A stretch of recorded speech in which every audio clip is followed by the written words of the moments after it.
interpretation. I'm just giving you an offer. All I'm saying is there are multiple ways of looking at the same text. The assumption you are making, however, and I want to put it, is dangerous.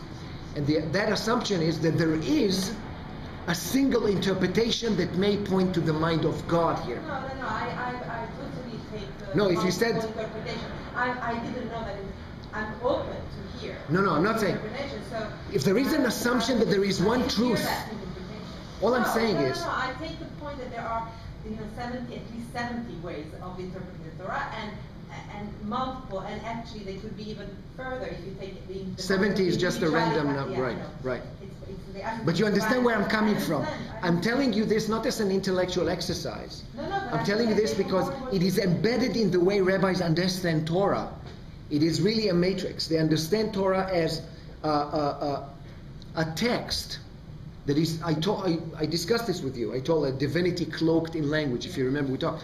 That you can truly understand in different manners and speaks to you on different level based on your level of understanding.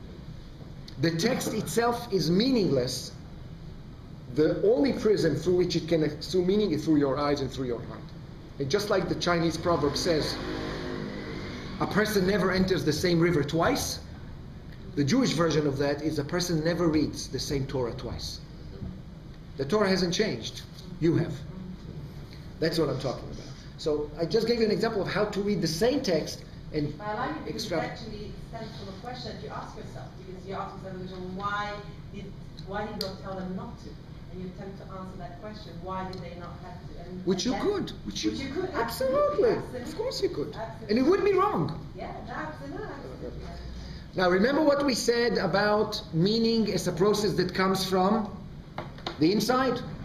Not something that comes from, I'm using now the Mount Sinai outside, everybody hears, everybody gets it, like let's get to work.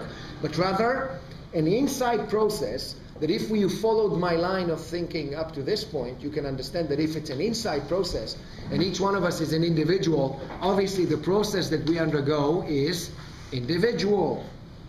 So we already have a problem in negotiating between our individual worlds and the public domain. But first I want you to see that this idea of this individuality is part and parcel of classic rabbinism. And I want you to see Rabbi Bachya ibn Pakuda in his work, classical work, Duties of the Heart. Look what he writes about this verse from Proverbs 25. Page 2. I'm in page 2, under the Hasidic folk. The designs in a man's heart are like deep waters. That shouldn't surprise you if you remember our class on Hebrew. You remember why the words that are used is both for wisdom and water. We discussed this, so you shouldn't be surprised. And a man of understanding shall draw them out. Now look what Bachya ibn Pakuda says. The meaning of the above verse is that wisdom is implanted in man's nature, in his character and in his powers of perception, like the waters that are hidden in the depth of the earth. The intelligent and discerning man will try to tap into his own inner potential. Look at this language. It's not the discerning man will consult God or the priests. Tap into his own inner potential for wisdom, uncover it and bring it to expression, drawing it out of his own heart, much like the search for water in the depth of the earth. Okay? Now,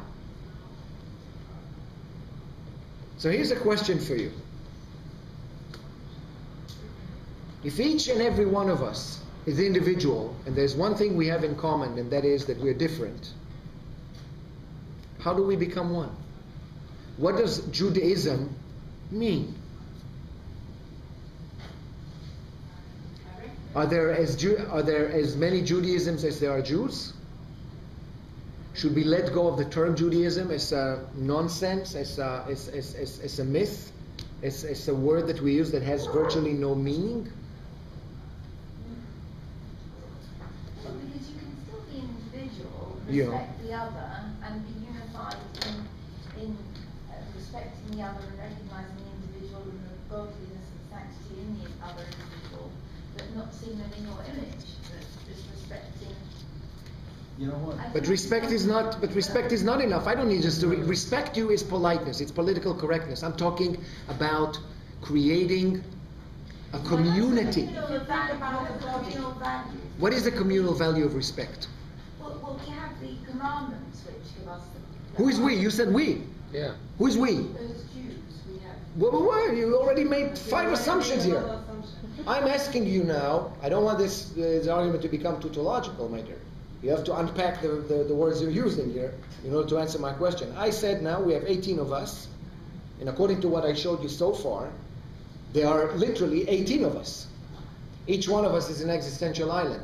I'm now trying to build a bridge that connects each and every one of us in a meaningful way, in a truthful way, not just because we need each other, a truthful way. How do I build a true bridge between us which gives us any kind of language and meaning to say, okay, it's not just 18 Jews, because 18 Jews means nothing, because then I cannot know what Jew means to you, and it means nothing. So as far as I'm concerned, you can call yourself something else and I'll call myself something else. But rather, I come and say, if you say we Jews, Jew is already a family name. It's not a private name. My name is Zohar, my family name is Jew. So is your family name a Jew? So we are a family. Now I ask you, what constitutes that communal aspect? If you look at the human body, and, Yeah. you understand the human body as an assemblage of cells, and then organs, etc., etc. So you see that every organ has got its own function, or every cell belongs to a particular organ. But together, they constitute a human body. What makes them part of the human body is that they serve one unified purpose, which is to keep you alive. What makes us all? But, What makes us all have saying- unity? But what if somebody doesn't abide by this I'm purpose? not- But if abide by it. you don't have a cancer, What's you making you go solo. What's You making actually us? try What's to- making the 18 of us Well- feel some sense of unity? Well, we all It's uniquely. because we Wait. define ourselves. No, we're all We interested in define being ourselves as a Yeah. body. So wait, so you talk about a common interest. We have a common interest, Okay, or what a else? common goal, or Common a common agreement? challenge, or something in Well, we common. all uniquely perceive our experiences and our own universes and our world. We're each affecting in some, like, any action I personally will take. Like, I can jump up on the table and start screaming and disrupt this, and you're gonna perceive it individually differently than everyone else, but I'm affecting you.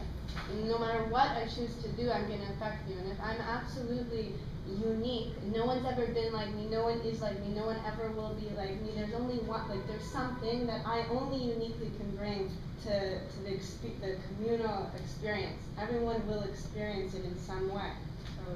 So, to me, I see that as that is the connection. Anybody wants to carry that thought further?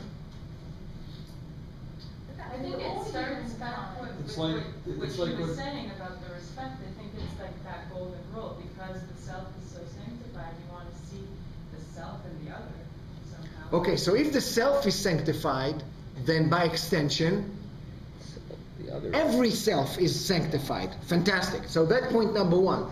If I understand myself as holy, that means that by definition, every self is holy. So actually, the sanctification of the self is a selfless act. That's number one. More.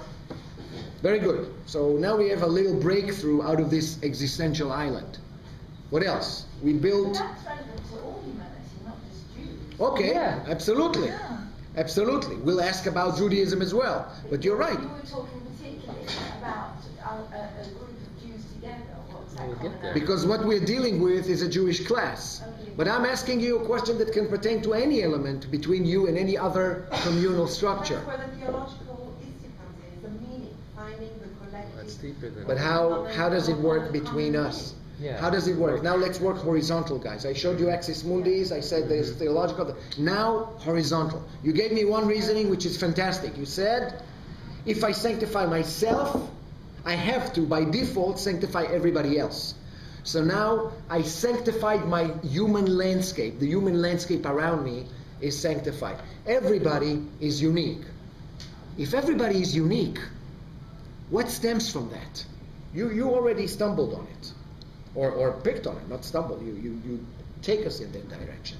If everyone is sacred and everyone is unique, What does their present mean about me, or tell me, or can do for me? Amplify their own. How? They can give me what? Mirror. Reflections. Of what? Myself. That's nice. More. I want to By push you more. actualizing their unique, specific thing that only they can bring to the world. Ah, fantastic. Fantastic. If everyone is unique, everybody can give me something that no one else can give me, including myself. In other words, my friends, taken ad infinitum, every encounter with another human being is potentially a profound learning experience. If taken ad infinitum. You have to be very alert, very aware. It's exhausting. But I'm talking about potential. In other words, every moment that you spend with another human being, you spend it with someone who sees the world inherently different than you. Now I wanted to take us to a Jewish lens on this issue. And you said before, what did we hear in Sinai? Here is a fantastic example. Go to page number 4.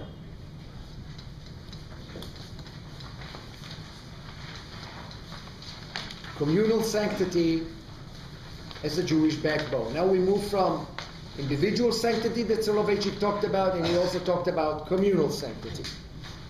And here is a wonderful example. On Exodus 20 verse 8, we read